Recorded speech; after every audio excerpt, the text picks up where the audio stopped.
Hello বন্ধুরা, তোমরা এখানে দেখতে পাচ্ছ কতগুলো মাছ কাটাকাটি চলছে। কি হবে বলো তো? তো আজকে আমাদের বাড়িতে হচ্ছে শ্রাদ্ধ হবে। মানুষ মরে গেলে শ্রাদ্ধ করে, তো সেই শ্রাদ্ধর খাওয়া দাওয়া। তো এখানে মাছ কাটা চলছিল। তো এখানে অনেক মাছ টাছ কেটে নেওয়া হয়েছে। আজকে অনেক লোকের নেমন্তন্ন রয়েছে, সবাই খেতে আসবে। আমার কাকিমার মা মারা গিয়েছে, তো সেই উপলক্ষে আজকে খাওয়া দাওয়া হবে এখানে। তো আমরা মাছ কেটে কুটে ধুয়ে ভালো করে লবণ হলুদ মাখিয়ে নিচ্ছিলাম।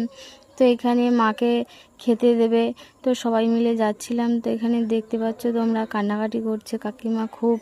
তো আমরা বলছিলাম কান্নাকাটি করো না, তো সবার বয়স হলে তো একদিন না একদিন চলে যেতেই হবে। এখানে ভাত তরকারি দিচ্ছিল, যা যা রান্না করছে তাই সব কিছু দিচ্ছিল। তো কাকিমা এখানে খুব কান্নাকাটি করছিল, আর সবাই বলছিল কী সব নিয়ম রয়েছে তা সেই সব করতে।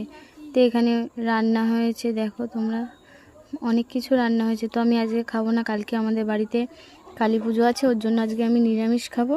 তো ওর জন্য একটুখানি ভিডিওটা ক্লিপ নিয়েছি তোমাদের দেখাবো বলে। তো আমি চলে এসেছি। তো এখানে সবাই খাচ্ছিল, লজ্জা পাচ্ছিল। প্রথমে সবাই বসেছে বাচ্চা টাচ্চা, তো এই কয়েকজন বসেছে প্রথমে। তো ওর জন্য আমি অল্প একটু ভিডিও বানিয়ে নিয়েছি। তো 100-150 জন লোকের নেমন্তন্ন।